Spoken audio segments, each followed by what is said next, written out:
What is good, Tesla family? It's Ray J back with another video, and this one I want to break down what's going on with Tesla, SPY, Nvda, the QQQ, and a couple of other tickers. I'm going to break down what the news is saying about Tesla so far, what the data is suggesting, what you should be watching for going into tomorrow and beyond.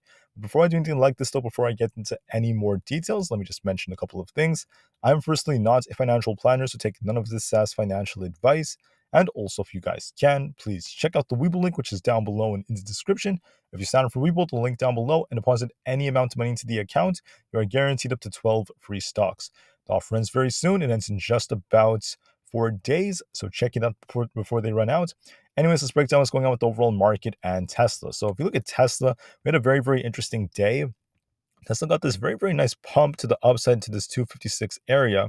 Then it ended up getting this dump with the market, but it ended up dumping a little bit more, showing some relative weakness before getting a little bounce at the end, but still closing kind of red. So it's kind of flat. And overall, Tesla has been very, very stationary for the past like almost 2.5 weeks, going back and forth in the supply and demand range. And so far it's kind of boring to witness this happening, as we're not really like moving too strongly in just one direction. And with that happening, there's a good probability that this is going to continue going into early next week.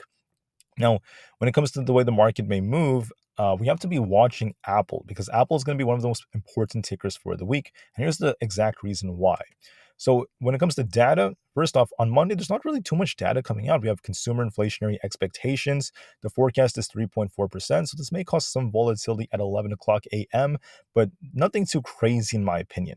And by 11 a.m., I'm talking about Eastern time or New York time, because that's what the market goes by.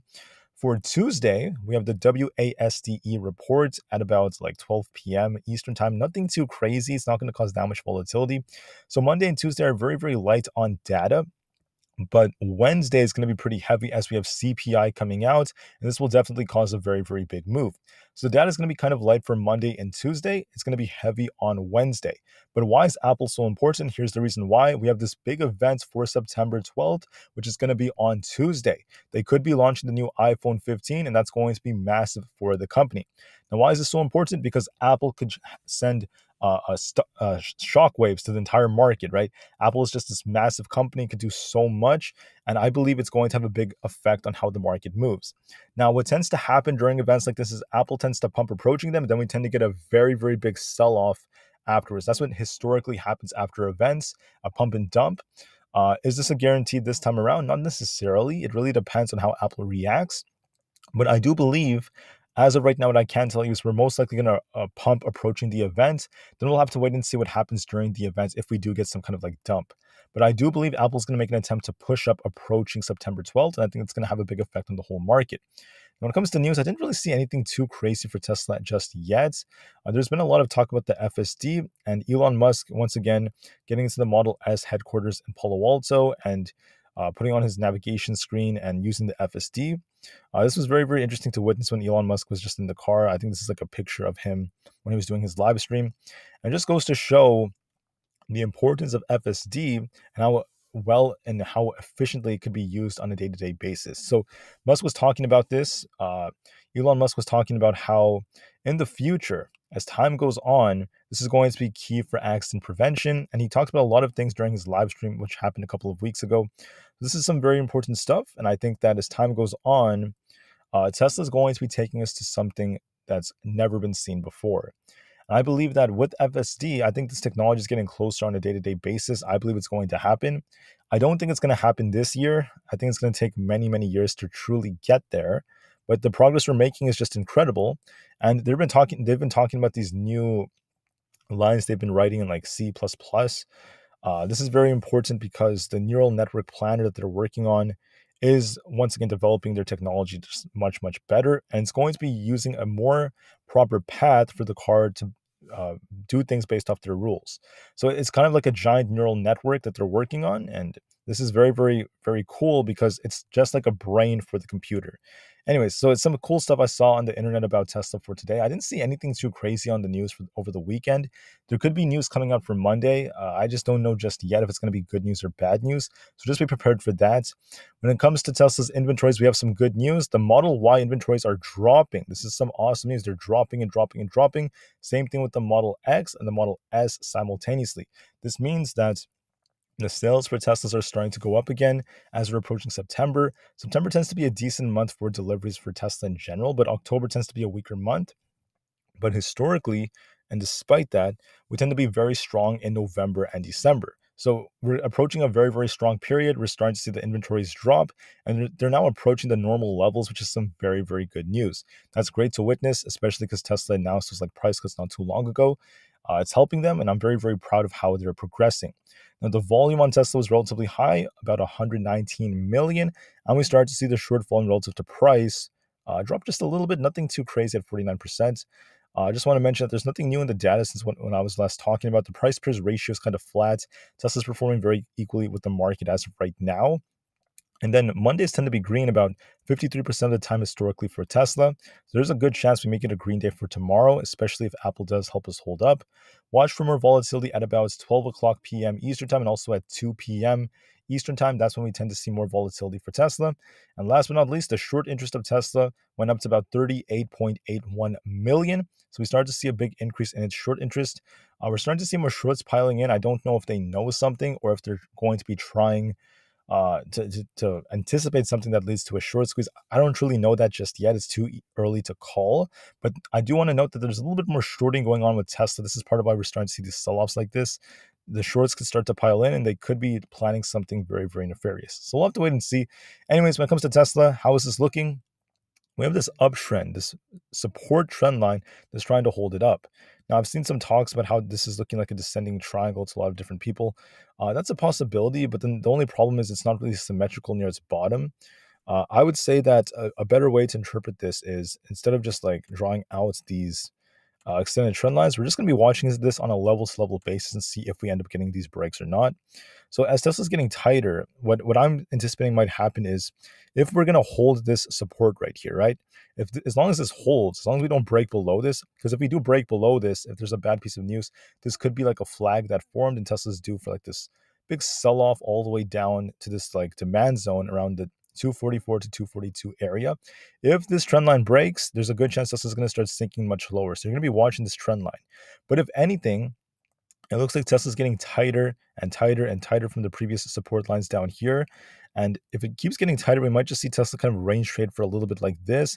I am predicting we're going to see something like this over the next couple of days before we get a very big reaction for CPI. So that's what my best prediction would be. We get a little bounce for tomorrow. We might like retest this trend line just to open up and then bounce right above it, push up into like the very, very mid 250s, come back down, get very, very tight, then get a very big reaction after CPI.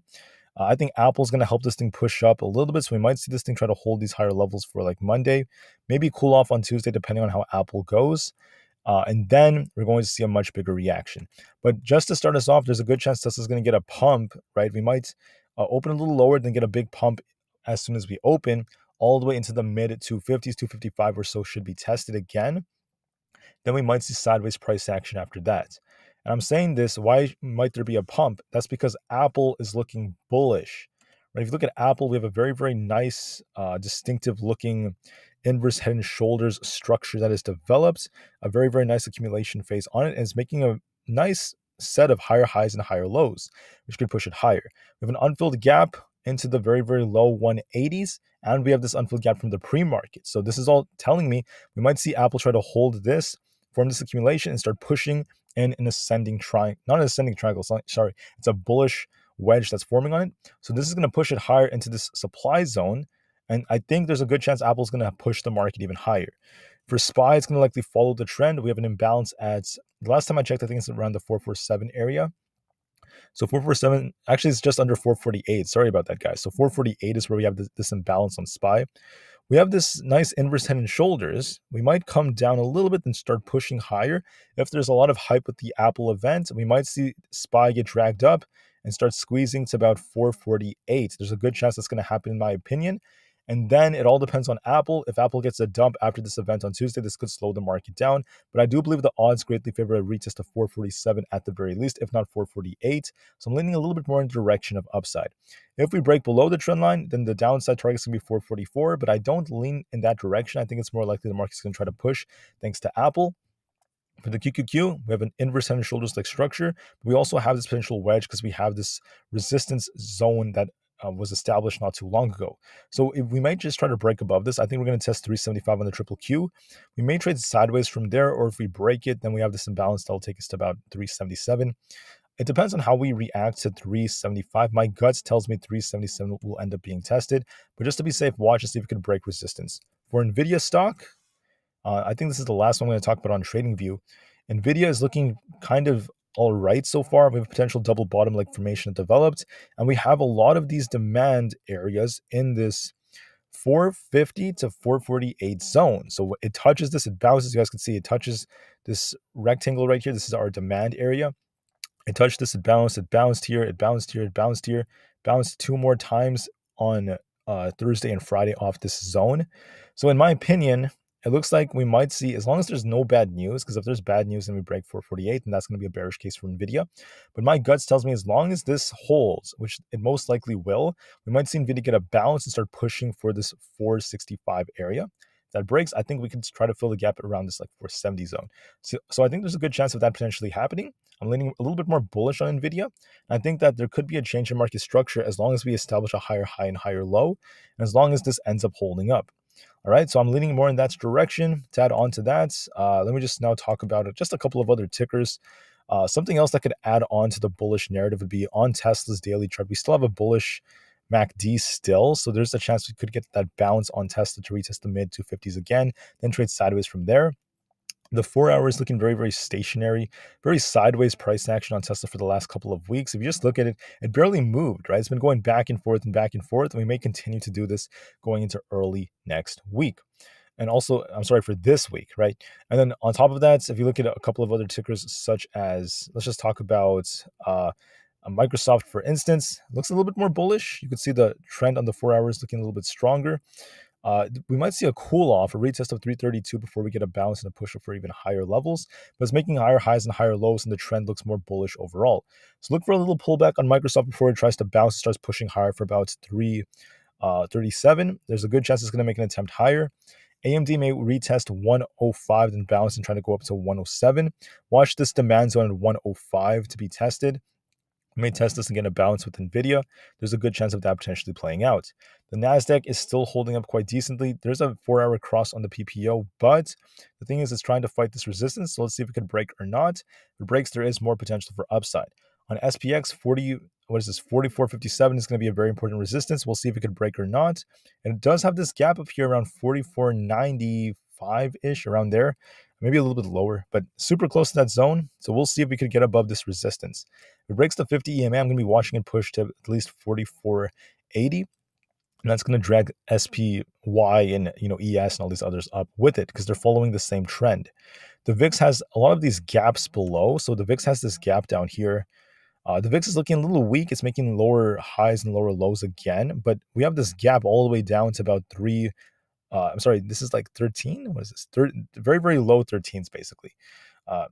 If it continues to drop, which it looks like it's going to likely do on this bearish looking structure, the market may drag up temporarily, approaching Apple's event. And I think that the VIX is suggesting it's possible too. The dollar, even though it's holding up decently, the problem with the dollar is we're approaching this tough resistance. 105 has not broken strongly. We kind of like hit it, then we kind of trade sideways around it. With this resistance, if the dollar gets a rejection or cools off just a little bit temporarily, that could lead to this potentially slowing down a bit, which could pump the markets just a little bit more. Then just for a couple of others, if you look at like Amazon, it might cool off to 137.6 and push up to like 140. Same thing with Google. Going to be looking for it to cool off a bit. 136.7 is the area before a bounce. And they're trading very similarly. Amazon and Google, they're at very, very similar levels. Last but not least, Meta is very boring, very stationary, very sideways. I think it's going to make an attempt to break 300 and just trade sideways from there. Not a whole lot is going on with it. It may retest 303, then 305, then reject and just continue to go sideways. I think it's going to try to hold 300, push a little bit higher to like 303, reject off that, then continue to trade sideways. That's all I'm seeing for Meta. Anyways, when it comes to Tesla, watch the news. I can't predict everything depending on the news and etc. But as long as there's no bad news for Tesla, if there's bad news, then you're going to be watching it potentially come down to like 245, and then potentially 242. But for now, okay, as long as there's no bad news, we're going to likely maintain this trend, and we might see Tesla get tighter and tighter. So it could make its way back up here. retest the mid 250s, trade sideways after that, because the reason I'm saying it may bounce is because of Apple and the market. And then we'll see what happens with the news and everything else going on after that. So hopefully this video was helpful. Have a great day, everyone. Remain calm, cool, and collected, and I'll see you guys in the next one. Thank you, and peace out.